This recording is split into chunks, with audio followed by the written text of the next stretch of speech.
ॐ भूर्भुवः स्वः द्यौरिव भूम्ना पृथिवी वरिम्ना तस्यास्ते पृथिवी देवयजनि पृष्ठे अग्निमन्नादमन्नादाय ददे।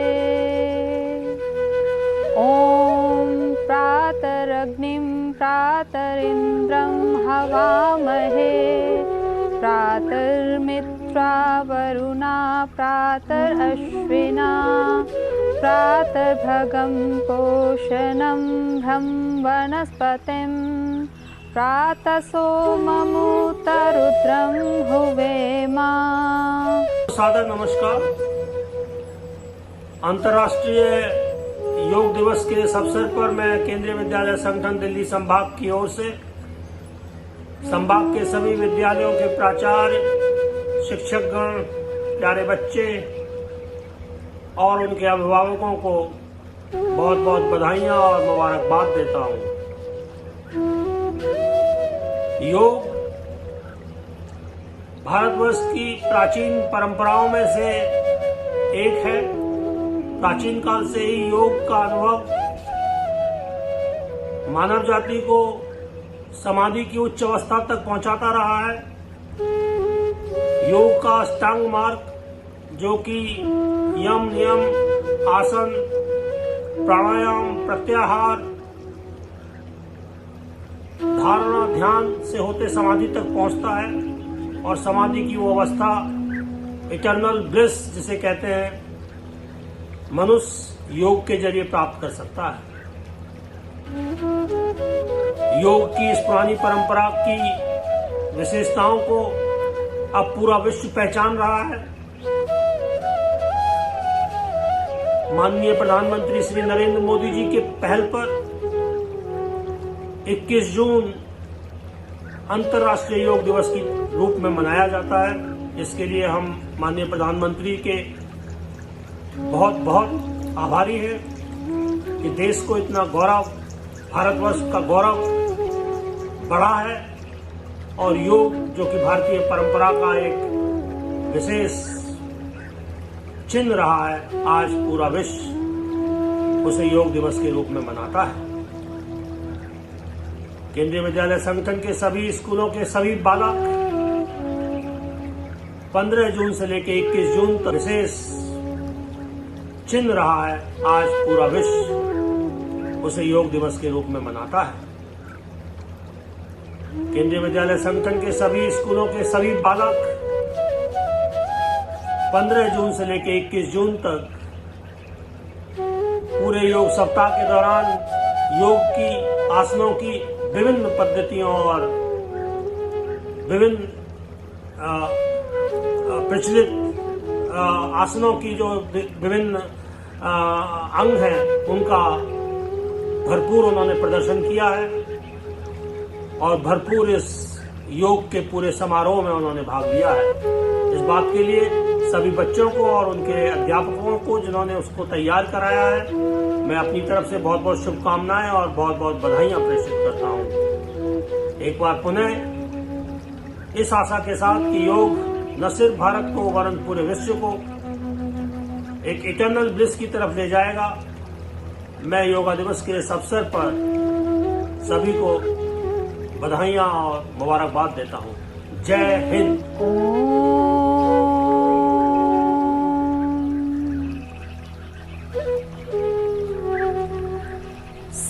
संगच्छत्वं संवधत्वं संवो मनांसि जानताम् देवाभागं यथा पूर्वे संजनाना उपासते संजनाना उपासते।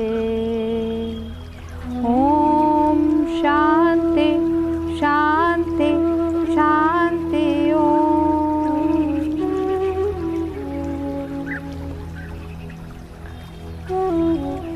सभी अपने स्थान पर खड़े हो जाएं। मंगलाचरण के पश्चात अब हम करेंगे चालन क्रियाएं। सर्वप्रथम ग्रीवा चालन, ग्रीवा शक्ति विकासक।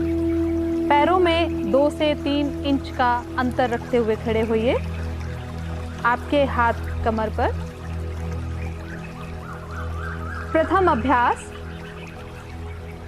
श्वास को बाहर निकालते हुए अपनी ठुड्डी को धीरे धीरे झुकाएं और वक्ष स्थल पर स्पर्श करने का प्रयास कीजिए।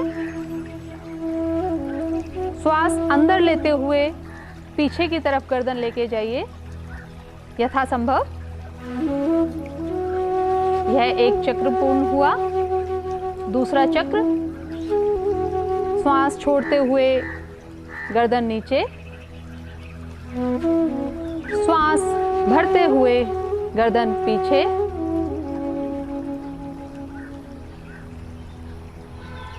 एक बार पुनः श्वास ले छोड़ते हुए गर्दन नीचे, श्वास भरते हुए गर्दन पीछे।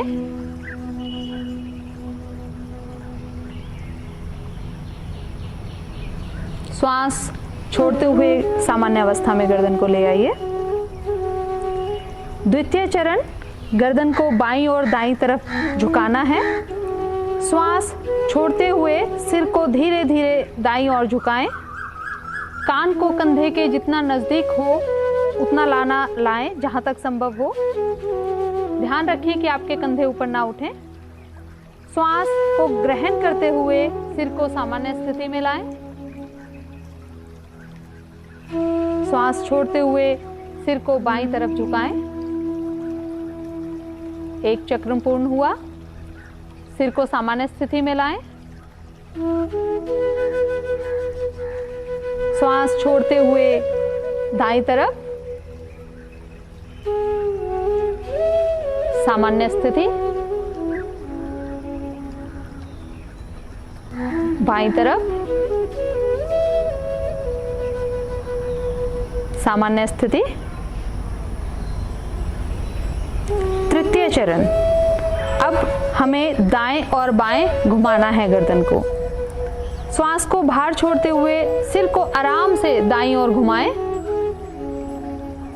जिससे ठुड्डी और कंधे आपके एक सीध में हो जाएं। श्वास को अंदर लेते हुए सामान्य स्थिति में आइए। इसी प्रकार श्वास को बाहर छोड़ते हुए सिर को बाईं ओर घुमाएं। श्वास को अंदर लेते हुए सामान्य स्थिति। एक चक्र पूर्ण। दूसरा चक्र, दाईं तरफ, सामने, बाईं तरफ, सामने, आराम से। चतुर्थ चरण ग्रीवा शक्ति विकासक का ही। इसमें आपको गर्दन को घुमाना है, हाथ कमर पर। श्वास छोड़ते हुए सिर को आगे की तरफ झुकाएं और अपनी ठुड्डी को सीने से स्पर्श कीजिए। अब धीरे धीरे श्वास को अंदर भरते हुए घड़ी की सुई की दिशा में घुमाएं और जब वापस आए तो श्वास को बाहर छोड़ें। बहुत धीरे धीरे यहीं पे विश्राम कीजिए 2 सेकंड के लिए। अब दूसरी तरफ से हम घुमाएंगे घड़ी की विपरीत दिशा में। अंदर लेते हुए श्वास को गर्दन को पीछे लेके जाएं और श्वास को बाहर छोड़ते हुए गर्दन को आगे लेके आएं। इसी चक्र को हम 2 बार पुनः करेंगे। जितना संभव हो आप अपनी गर्दन को उतना ही घुमाएंगे। कंधों को स्थिर रखें। ग्रीवा के जोड़ों व मांसपेशियों को भी स्थिर रखें। अगर आप खड़े होकर यह अभ्यास नहीं कर सकते तो आप कुर्सी पर बैठकर भी इसका अभ्यास कर सकते हैं। ध्यान दें, जिन लोगों को सर्वाइकल का दर्द हो या ग्रीवा में शिकायत हो वे सिर को ज़्यादा पीछे ना लेकर जाएं। आरामदायक स्थिति में ही इस अभ्यास को करें। अधिक उम्र के लोग या जिनको सर्वाइकल स्पॉन्डिलाइटिस की व्याधि से ग्रसित व्यक्ति हैं उनको इस अभ्यास को नहीं करना चाहिए। सामान्य स्थिति। अगला अभ्यास स्कंद संचालन। हम सजग स्थिति में पहले खड़े हो जाएंगे। पहला जो अभ्यास है स्कंद का हम खिंचाव करेंगे। श्वास को अंदर भरते हुए बगल से अपनी दोनों भुजाओं को सिर के ऊपर उठाएं। हथेलियां उधर दिशा में श्वास को छोड़ते हुए जब हम नीचे लाएंगे उनको, और श्वास भरते हुए हथेलियां ऊपर रहेंगी। उंगलियों को मिलाते हुए रखें और हथेलियां पूरी तरह खुली रहें। श्वास छोड़ते हुए हाथ नीचे।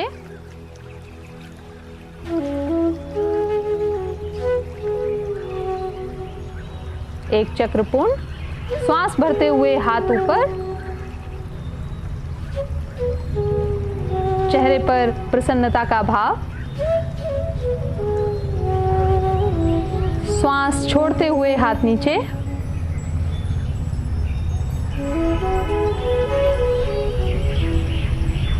यह चक्र पूर्ण हुआ। चरण 2 स्कंद चालन। अपनी हाथों को कोहनियों से मोड़कर उंगलियों को कंधों पर रखिए। अब दोनों कोहनियों को हमें चक्राकार घुमाना है। श्वास को अंदर लेते हुए दोनों कोहनियों को ऊपर की तरफ ले जाएं और श्वास छोड़ते हुए नीचे लाएं। सर्वप्रथम कोहनियों को वक्षस्थल के सामने स्पर्श कराने की कोशिश करें। पीछे की ओर कोहनियों को खींचकर घुमाएं और वापस लाते हुए भुजाएं शरीर को स्पर्श करें। आगे से पीछे की ओर इस क्रिया को 2 बार दोहराएं और पीछे से आगे की ओर इस क्रिया को पुनः 2 बार दोहराएं। ध्यान दें, श्वास भरते हुए दोनों कोहनियों को ऊपर लेके जाएं और श्वास छोड़ते हुए दोनों कोहनियां नीचे आएंगी। इस क्रिया के अभ्यास से हड्डियां, मांसपेशियां, गर्दन और स्कंद की तंत्रिकाएं स्वस्थ रहती हैं। यह योगाभ्यास गर्दन की रीढ़ की हड्डी की अपकर्षक सर्वाइकल स्पाइंडोलोसिस बीमारी जिसको बोलते हैं उसको दूर करता है और स्कंद संचालन में आने वाली रुकावटों से छुटकारा देता है। सामान्य स्थिति। अगला अभ्यास कटी चालन, कटी शक्ति विकासक जिसको बोला गया है। दोनों पैरों के मध्य 2 से 3 फीट की दूरी कर रखें। दोनों भुजाओं को कंधों की सीध तक उठाएं।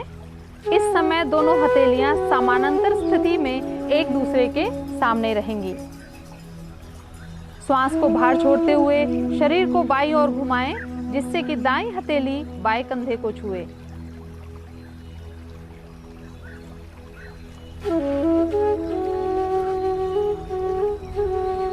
श्वास को अंदर लेते हुए पूर्व स्थिति में धीरे धीरे आएं। यही क्रिया दूसरी तरफ से। श्वास को बाहर छोड़ते हुए शरीर को दाईं ओर घुमाएं जिससे कि बाईं हथेली दाएं कंधे को छुए। श्वास अंदर लेते हुए पूर्व स्थिति में वापस। यह एक चक्र पूर्ण हुआ। इसी चक्र का अभ्यास दोबारा करें। हृदय रोगियों को यह अभ्यास सावधानी पूर्वक करना चाहिए। अगर आप गंभीर पीठ दर्द या डिस्क व्याधि से ग्रसित हैं तो यह क्रिया ना करें। योगाभ्यास की विशेषता है कि इसको हम श्वास की गति के साथ नियंत्रित करते हैं जिससे हमारे जीवन में संयम बनता है। आप जितना सांस के साथ अपना योगाभ्यास करेंगे उतना ही आपको इसका लाभ मिलेगा। समस्थिति। अगला अभ्यास घुटना संचालन।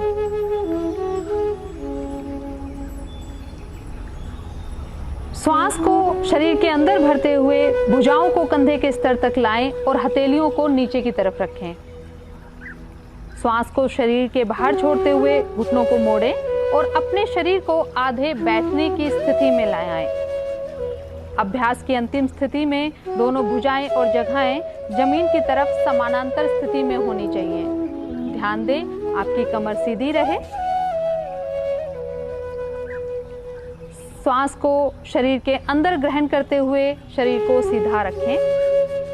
श्वास छोड़ते हुए हाथों को वापस लाएं। पुनः इस विधि को दोहराएंगे। घुटनों और कूल्हों के जोड़ों को सुदृढ़ बनाने में यह बहुत ही लाभकारी अभ्यास है। आर्थराइटिस का गंभीर दर्द होने पर हमें इस अभ्यास को नहीं करना चाहिए। अगर आपके घुटनों में बहुत ज़्यादा दर्द है या कमर के निचले हिस्से में दर्द है, आपका कोई ऑपरेशन हुआ है, तो भी इस अभ्यास को ना करें। अभ्यास के क्रम में अगला हम योगासन का अभ्यास करेंगे। सर्वप्रथम खड़े होकर किए जाने वाले आसन, ताड़ासन। पैरों के मध्य 2 इंच की दूरी, सांस अंदर लें और हाथों को सामने की ओर कंधों के स्तर तक उठाएं। दोनों हाथों की अंगुलियों को आपस में एक दूसरे में फंसाएं तथा श्वास भरते हुए हथेलियों को बाहर की ओर रखते हुए दोनों भुजाओं को सिर के ऊपर उठाएं। अब भुजाओं को ऊपर ले जाने के साथ पैर की एड़ियों को जमीन से ऊपर उठाएं और पैर की अंगुलियों पर अपना संतुलन बनाएं।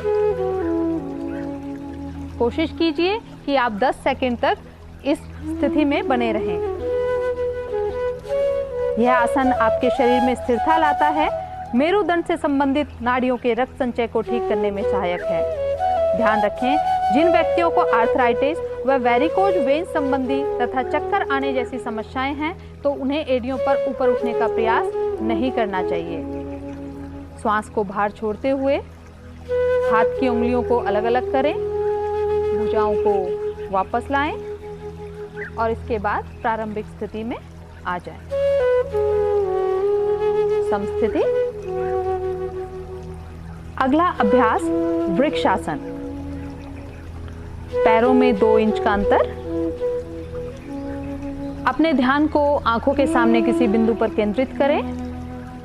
श्वास को बाहर छोड़ते हुए दाएं पैर को पकड़कर उसके पंजे को बाएं पैर की अंदरूनी जांघ पर रखें।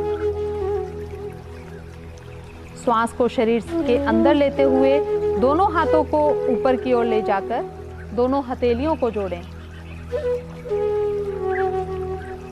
10 सेकंड तक यहाँ पर रुकने का अभ्यास। सामान्य रूप से श्वास लेते रहें। यह आसन तंत्रिका से संबंधित स्नायुओं के समन्वय और शरीर को संतुलित बनाने, सहनशीलता, जागरूकता एवं एकाग्रता बढ़ाने में सहायक है। श्वास को शरीर से बाहर छोड़ते हुए हाथों को नीचे लाएं। पैर को पूर्व अवस्था में वापस लेकर आएं। इसी अभ्यास को अब हम दूसरे पैर से करेंगे। ध्यान दें, आर्थराइटिस, चक्कर आने पर इस आसन का अभ्यास ना करें। वृक्ष शब्द का अर्थ है पेड़। इस आसन के अभ्यास की अंतिम अवस्था में शारीरिक स्थिति एक पेड़ के आकार की बनती है, इसीलिए इस आसन को यह नाम दिया गया है, वृक्षासन। आप में वृक्ष के समान विपदाओं के सामने स्थिर और अडिग रहने की क्षमता इस आसन के अभ्यास से आ जाती है। समस्थिति।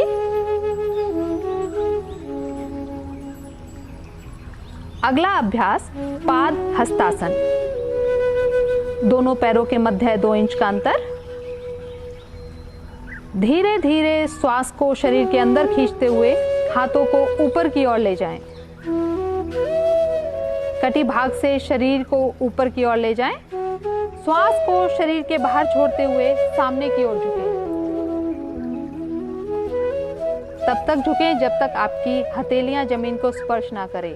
यथासंभव इस आसन को करें। अगर उंगलियां जमीन को स्पर्श करती हैं तो अपनी क्षमता अनुसार सिर्फ उतना ही करें। कमर को जितना संभव हो सीधा रखने का प्रयास। 10 से 30 सेकंड तक आप इस आसन में रुक सकते हैं। अगर आप नहीं रुक पाते हैं तो यह आसन आपको अपनी क्षमता अनुसार करना चाहिए। धीरे धीरे हाथों को सिर के ऊपर लेके जाएं और श्वास को अंदर भरते जाएं। श्वास को शरीर से बाहर छोड़ते हुए हाथों को नीचे। समस्थिति में विश्राम। मेरुदंड को यह आसन लचीला बनाता है, आपकी जठराग्नि को प्रदीप्त करता है। ध्यान दें, हृदय, डिस्क संबंधी विकार, उदर शोथ, हर्निया, अल्सर, उच्च मायोपिया, चक्कर संबंधी रोग, ग्लूकोमा आदि के समय इस आसन के अभ्यास को ना करें। अगला अभ्यास अर्धचक्रासन। पैरों के मध्य 2 इंच की दूरी, दोनों हाथ की अंगुलियों से कमर को बगल से पकड़े, कोहनियों को समानांतर रखने का प्रयास, सिर को पीछे की ओर झुकाते हुए ग्रीवा की मांसपेशियों को खींचिए। श्वास लेते हुए कटी भाग से पीछे की ओर झुकिए। इस स्थिति में 10 से 30 सेकंड तक रुके। यह आसन मेरुदंड को लचीला बनाता है और मेरुदंड से संबंधित नाड़ियां तथा मांसपेशियां मजबूत बनती हैं। सर्वाइकल स्पॉन्डिलोसिस के प्रबंधन में बहुत ही लाभकारी अभ्यास। अगर आपको चक्कर आता है तो इस अभ्यास को ना करें। धीरे धीरे श्वास अंदर खींचते हुए प्रारंभिक अवस्था में वापस समस्थिति। अगला अभ्यास त्रिकोणासन। दोनों पैरों को 3 फुट तक फैलाकर आराम से खड़े होइए। दोनों हाथों को बगल से कंधों के स्तर तक धीरे धीरे उठाइए। दाएं पैर के पंजे को दाएं तरफ मोड़ें। श्वास को शरीर से बाहर छोड़ते हुए धीरे धीरे दाएं तरफ झुकिए। झुकने के पश्चात दाएं हाथ की अंगुलियों को पीछे की ओर रखिए।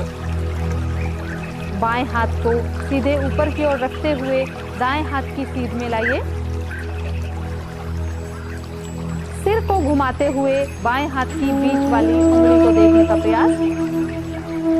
कुछ समय तक इस अवस्था में रुककर धीरे धीरे श्वास को लेते हुए वापस सम अवस्था में आइए। यही अभ्यास अब दूसरी तरफ से। त्रिकोण शब्द का अर्थ त्रि अर्थात 3 कोनों वाला आसन है। चूंकि आसन के अभ्यास के समय धड़, बाहुओं एवं पैरों से बनी आकृति त्रिभुज के सदृश दिखाई देती है, इसलिए इस आसन को त्रिकोण आसन कहते हैं। यह आसन मेरुदंड को लचीला बनाता है, पिंडली, जांघों और कटी भाग की मांसपेशियों को मजबूत बनाता है तथा फेफड़ों की कार्यक्षमता को बढ़ाता है। ध्यान दें, स्लिप डिस्क, साइटिका और उदर में अगर किसी प्रकार की सर्जरी हुई हो तो इस आसन का अभ्यास ना करें। शरीर की कार्यक्षमता तथा सीमा से परे जाकर आसन का अभ्यास नहीं करें। अभ्यास करते समय यदि आप जमीन को न छू सकें तो घुटनों को छूने का प्रयास करें। समस्थिति। अगला अभ्यास बैठकर किए जाने वाले आसन। सभी आराम से दंडासन में बैठ जाइए।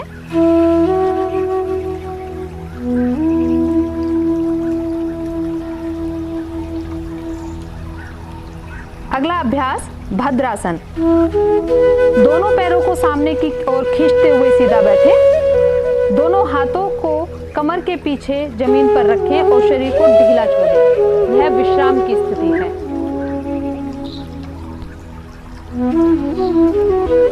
कुछ सेकंड तक विश्राम। भद्रासन के लिए तैयार। कमर को सीधा करके बैठ जाइए। दोनों हाथों को शरीर के साथ में रखें। हथेलियां जमीन पर होनी चाहिए। यह स्थिति दंडासन की स्थिति है। अब दोनों पैरों के तलवों को पास पास ले आएं। श्वास बाहर छोड़ते हुए पैर की अंगुलियों को हाथ से पकड़कर ढक लें।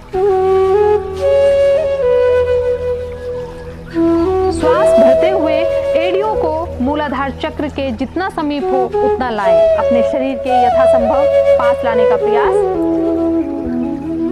यदि आपकी जंघाएं जमीन से नहीं लगी हैं तो आप इसके अभ्यास के लिए सहारे के लिए घर पर एक तकिए का रखकर भी अभ्यास कर सकते हैं। इस अवस्था में 10 से 30 सेकंड तक रुकें और सामान्य रूप से श्वास लेते रहें। भद्रासन का अभ्यास शरीर को दृढ़ रखता है एवं मस्तिष्क को स्थिरता प्रदान करता है। गर्भावस्था में बहुत ही लाभकारी आसन। पेट में अनावश्यक जो दर्द उठता है उस दर्द से भी ये आसन हमें राहत देता है। ध्यान रखें, पुराने तथा अत्यधिक पीड़ा देने वाले आर्थराइटिस और साइटिका से ग्रसित व्यक्ति को इस आसन का अभ्यास नहीं करना चाहिए। भद्र शब्द का अर्थ है दृढ़, सज्जन या सौभाग्यशाली। इस आसन का अभ्यास करने से आप में दृढ़ता आती है और आप अपने निश्चयों पर अडिग रहते हैं।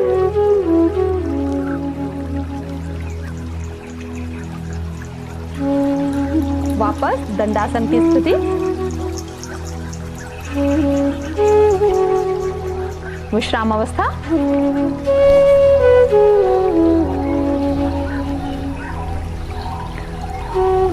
अगला अभ्यास वज्रासन, जिसका दूसरा नाम वीरासन भी है। दंडासन की स्थिति।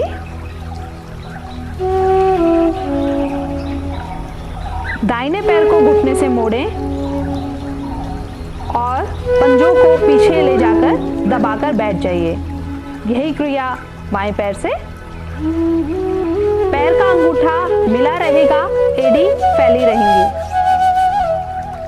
बाएं हाथ को क्रमशः बाएं और दाएं हाथ को दाएं घुटने पर रखें। मेरुदंड को सीधा रखें और आसमान की ओर देखते रहें, या आप चाहें तो आप अपनी आंखें बंद रख सकते हैं।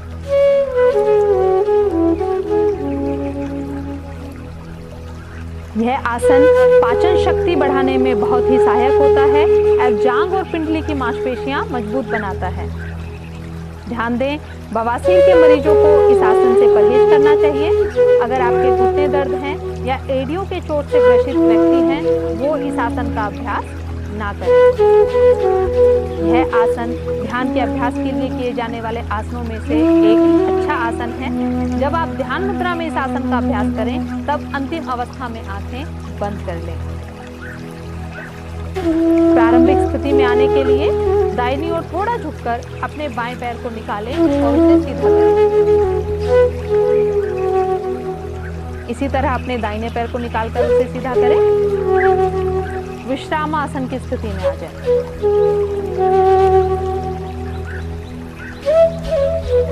अगला अभ्यास अर्ध उष्टासन।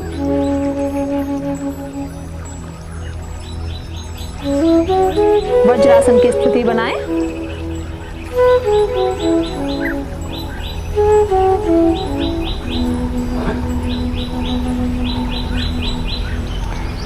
अपने घुटनों पर खड़े हो जाइए। दोनों हाथों को नितंब पर इस प्रकार रखें कि अंगुलियां जमीन की ओर हों। कोहनियां और कंधे समानांतर रहेंगे। अब सिर को पीछे की तरफ झुकाते हुए ग्रीवा की मांसपेशियों को खींचें। श्वास अंदर खींचें एवं धड़ को जितना संभव हो सके झुकाएं। श्वास बाहर छोड़ते हुए धीरे धीरे करके वापस आएंगे।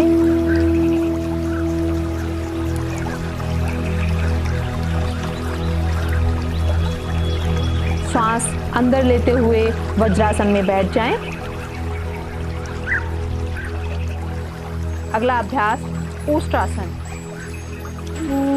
शारीरिक स्थिति को वज्रासन की स्थिति में लाएं।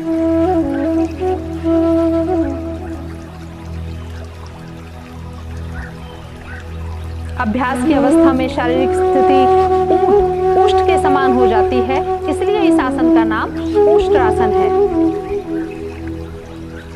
घुटनों और पंजों के बीच कुछ इंच की दूरी रखते हुए घुटनों के बल खड़े हो जाएं। श्वास अंदर लेते हुए पीछे की ओर झुकें। धीरे धीरे दाहिने हाथ से दाहिनी एड़ी और बाएं हाथ से बाईं एड़ी को पकड़ने का प्रयास और श्वास को छोड़ें। इस बात का ध्यान रखें कि पीछे झुकते हुए गर्दन को झटका ना लगे। अंतिम स्थिति में जांघ को जमीन से लंबवत रखते हुए सिर को हल्का सा पीछे की ओर खींच कर रखें। पूरे शरीर का भार बराबर रूप से आपकी भुजाओं और पैरों पर होना चाहिए। सामान्य रूप से श्वास लेते हुए कुछ सेकंड तक रुकें। श्वास अंदर खींचते हुए सामान्य अवस्था में वापस लौटते हुए वज्रासन में बैठ जाएं। धीरे से दंडासन की स्थिति में आकर विश्राम आसन में स्थिर हो जाइए। उष्ट्रासन दृष्टि दोष में अत्यंत लाभदायक है। यह पीठ और गले के दर्द में आराम दिलाता है। उदर और नितंब की चर्बी को कम करने में सहायक है। पाचन क्रिया संबंधी और हृदय श्वसन संबंधी विकारों के लिए अति उत्तम अभ्यास। ध्यान दें, हृदय रोगी अथवा हर्निया के मरीजों को इस आसन का अभ्यास नहीं करना चाहिए। अगला अभ्यास वक्रासन। वक्र शब्द का अर्थ घुमाव है। इस आसन के अभ्यास से मेरुदंड की अस्थि को घुमाते हैं, जिसके अभ्यास से शरीर में कार्य करने की क्षमता को नया जीवन मिलता है। दंडासन की स्थिति। सर्वप्रथम दाएं पैर को मोड़ते हुए उसके पंजे को बाएं घुटने के बगल में रखें। बाएं हाथ को दाएं घुटने के पास लाएं और दाएं पैर के अंगूठे को पकड़ लें अथवा हथेली को बाएं पैर के पास रखें। श्वास को बाहर छोड़ते हुए शरीर को दाएं तरफ घुमाएं। दाएं हाथ को पीछे ले जाएं और हथेली को जमीन पर रखें जब तक कि पीठ लंबवत न हो जाए। 10 से 30 सेकंड तक इस आसन में आप अपने का अभ्यास कर सकते हैं। सामान्य स्थिति में सामान्य ढंग से श्वास प्रश्वास लेते रहें और शरीर को स्थिर रखें। श्वास को लेते हुए अपने शरीर को वापस लाएं। दंडासन की स्थिति। स्थिर हो जाइए। इसी अभ्यास को अब दूसरी तरफ से करें। मेरुदंड की अस्थि में लचीलापन बढ़ाता है। पैनक्रियास की कार्य क्षमता को बढ़ाने के साथ साथ मधुमेह के प्रबंधन में बहुत ही उपयोगी अभ्यास। ध्यान दें, अगर आपकी पीठ में बहुत ज्यादा दर्द है या मेरुदंड संबंधी विकारों की स्थिति में इस अभ्यास को नहीं करना चाहिए। उदर की सर्जरी के बाद भी इस आसन का अभ्यास कुछ समय तक नहीं करना चाहिए। श्वास लेते हुए शरीर को वापस लाएं। स्थिर अवस्था विश्रामासन। अगले अभ्यास हम करेंगे उदर के बल लेटकर किए जाने वाले आसन। उदर के बल लेट जाइए। पहला अभ्यास है मकरासन। संस्कृत में मकर शब्द का अर्थ होता है मगर या घड़ियाल। इस आसन में शरीर की स्थिति मगर की आकृति के समान हो जाती है, इसलिए इसे मकरासन कहा जाता है। अधोमुख लेटकर स्थिति। दोनों पैरों को एक दूसरे से दूर फैलाकर पंजों को बाहर की तरफ रखें। एड़ियां अंदर की तरफ, पंजे बाहर की तरफ। दोनों हाथों को मोड़ते हुए बाएं हथेली पर दाएं हथेली रखें। तत्पश्चात सिर को बाएं दिशा में अपने हाथों पर रखें। आंखें धीरे धीरे बंद करें। पूरे शरीर को स्थिर होने दें। यह स्थिति मकरासन कहलाती है। उदर के बल लेटकर किए जाने वाले सभी आसनों के पश्चात कुछ पल के लिए मकरासन में विश्राम किया जाता है। पूरे शरीर को स्थिर करने में लाभदायक है। पीठ से संबंधित समस्याओं को दूर करने में बहुत ही उपयोगी आसन। तनाव और चिंता से संबंधित समस्याओं के नियंत्रण में इस आसन का अभ्यास बहुत महत्वपूर्ण है। ध्यान दें, गर्भावस्था तथा कंधों की जकड़न में हमें इस आसन का अभ्यास नहीं करना चाहिए। यहीं से अगला अभ्यास भुजंगासन। मकरासन की स्थिति। अपने पैरों को आपस में मिला लें। हाथों को खींचकर रखते हुए ललाट को जमीन पर टिका रहने दें। भुजंगासन की हम सामान्य स्थिति करेंगे। पहले अपनी कोहनी हम नहीं उठाएंगे, कोहनियों को जमीन पर रखें। अपने हाथों को शरीर के ठीक बगल में ऐसा रखें कि हथेलियां और कोहनियां जमीन पर टिकी हैं। बिना हाथों की स्थिति में कोई परिवर्तन लाए धीरे धीरे श्वास अंदर लेते हुए सिर और छाती को नाभि क्षेत्र तक ऊपर उठाएं। इस अभ्यास को सरल भुजंगासन कहा जाता है।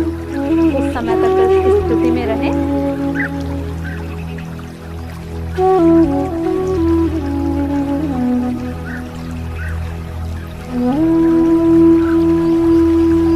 श्वास छोड़ते हुए धीरे धीरे वापस मकरासन की स्थिति में आइए।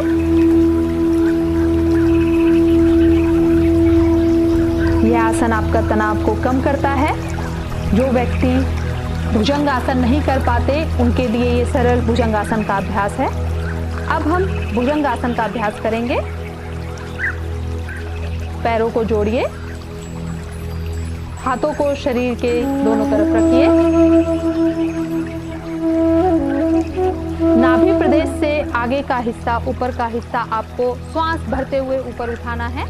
कोहनियां भी ऊपर उठेंगी। ध्यान रखें, हाथ पूरे नहीं खुलेंगे। ऊपर की तरफ देखिए। कुछ समय तक इस आसन में रुकने का अभ्यास। श्वास छोड़ते हुए धीरे धीरे वापस मकरासन में आकर विश्राम।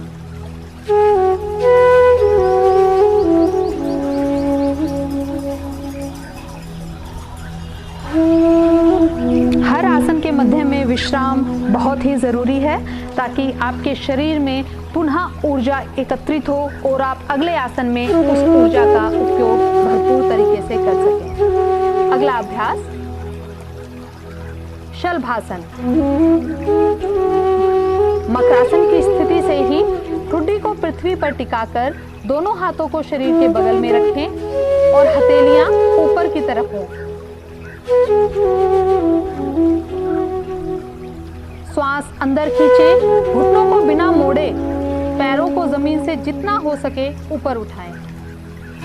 हाथों को इस तरह दबाएं कि शरीर जमीन से आसानी से ऊपर उठ सके।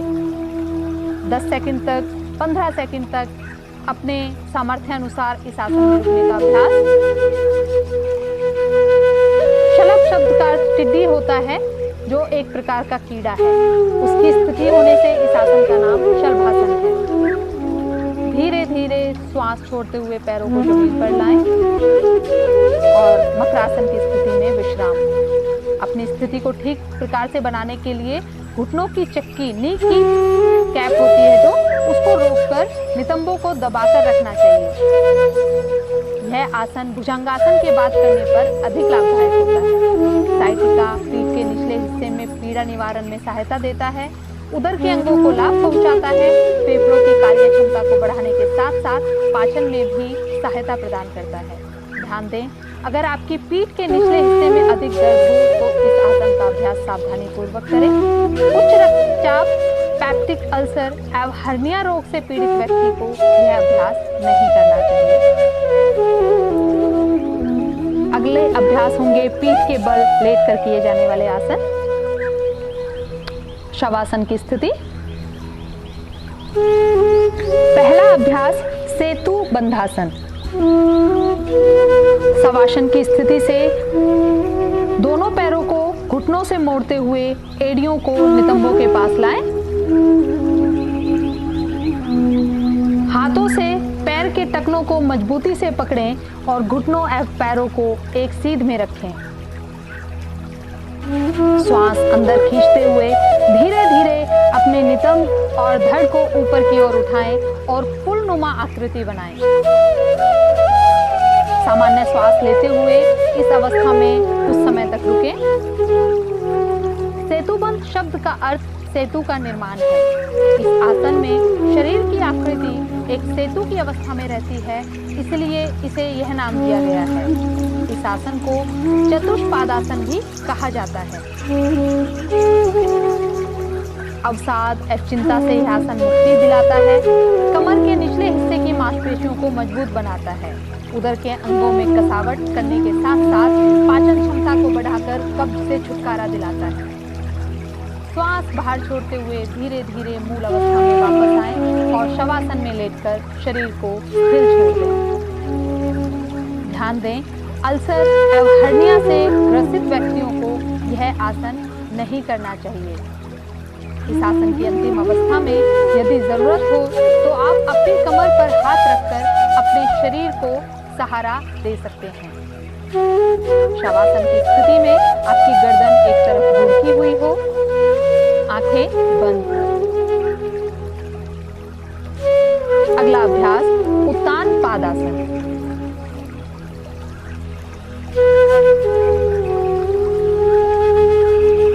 पैरों को जोड़ें,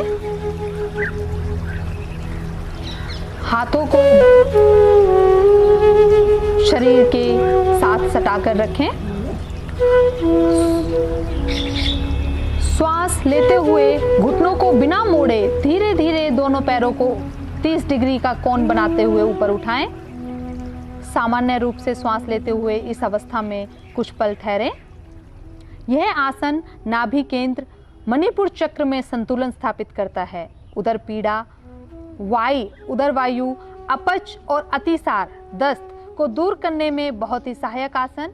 उदर की मांसपेशियों को मजबूती प्रदान करता है। अवसाद और चिंताओं से उभरने में इस आसन का अभ्यास लाभकारी है।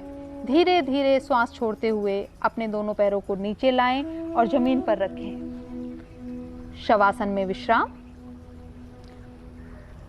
गहन तनाव और कमर दर्द से पीड़ित व्यक्ति बिना श्वास रोके बारी बारी से अपने पैरों का उपयोग करते हुए इस आसन का अभ्यास करें। अर्थात अगर आप तनाव से ग्रसित हैं या कमर में बहुत ज़्यादा दर्द है तो आपको एक एक पैर से इस आसन का अभ्यास करना चाहिए, दोनों पैरों से एक साथ ना करें। अगला अभ्यास अर्ध हलासन। दोनों पैरों को मिलाएं। श्वास भरते हुए घुटनों को बिना मोड़े धीरे धीरे अपने दोनों पैरों को ऊपर उठाएं और जमीन से 90 डिग्री का कोण बनाएं।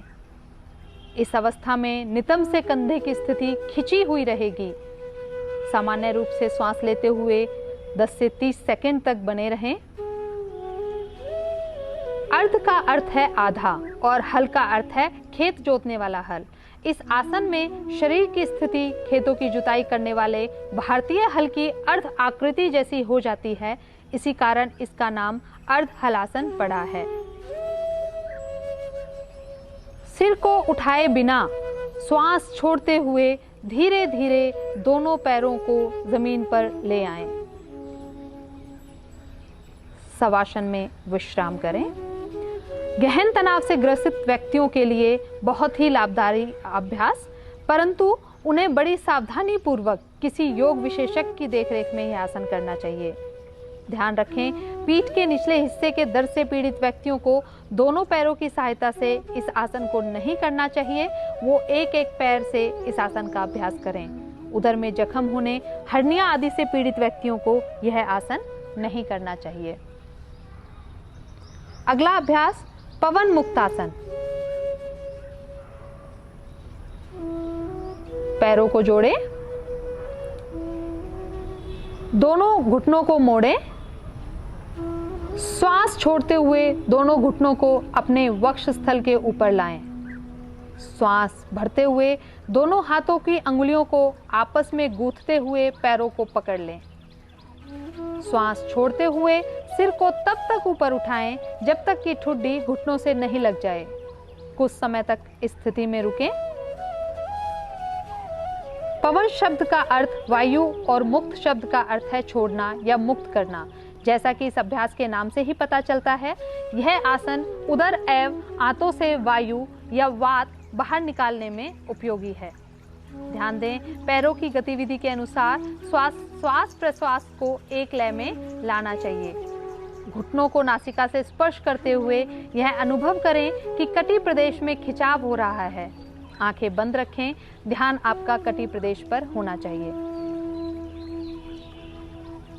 श्वास बाहर छोड़ते हुए पैरों को जमीन पर ले आएं और धीरे धीरे सिर को भी जमीन पर लाएं। शवासन में आराम करें। यह आसन कब्जियत दूर करता है, वात से राहत दिलाता है और उदर के फैलाव को कम करता है। पाचन क्रिया में भी बहुत ही सहायक आसन। गहरा आंतरिक दबाव उत्पन्न करता है।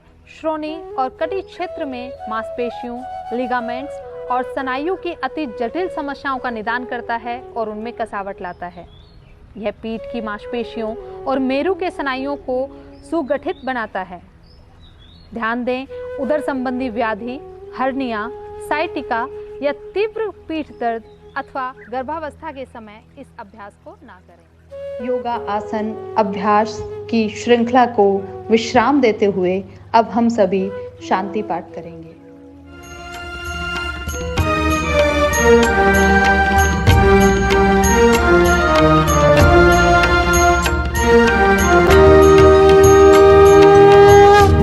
मन जीवन चलो सवारे, योग मार्ग अपनाए।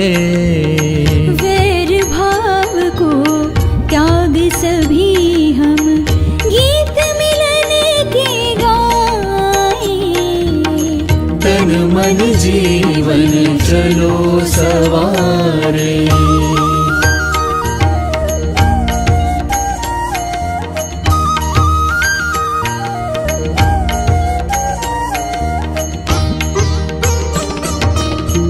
आनंदमय हो जीवन सबका, योग यही सिखलाए। हो तनाव भय मुक्त सभी जना, दिव्य प्रेम सरसाए। तन मन जीवन चलो सवारे, योग मार्ग अपनाए। तन मन जीवन चलो सवारे। यम और नियम हमारे संबल, सुखमय जगत बनाए। आसन प्राणायाम ध्यान से, स्वास्थ्य शांति सब पाए। तन मन जीवन चलो सवारे, योग मार्ग अपनाए। तन मन जीवन चलो सवारे।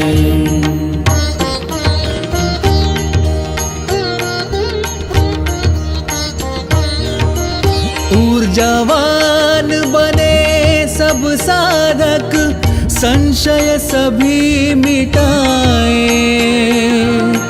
ऊर्जावान बने सब साधक, संशय सभी मिटाए। विश्व एक परिवार योग कर, स्वर्ग धरा पर लाए। तन मन जीवन चलो सवारे, योग मार्ग अपनाए। वैर भाव को त्याग सभी हम, गीत मिलन के गाए।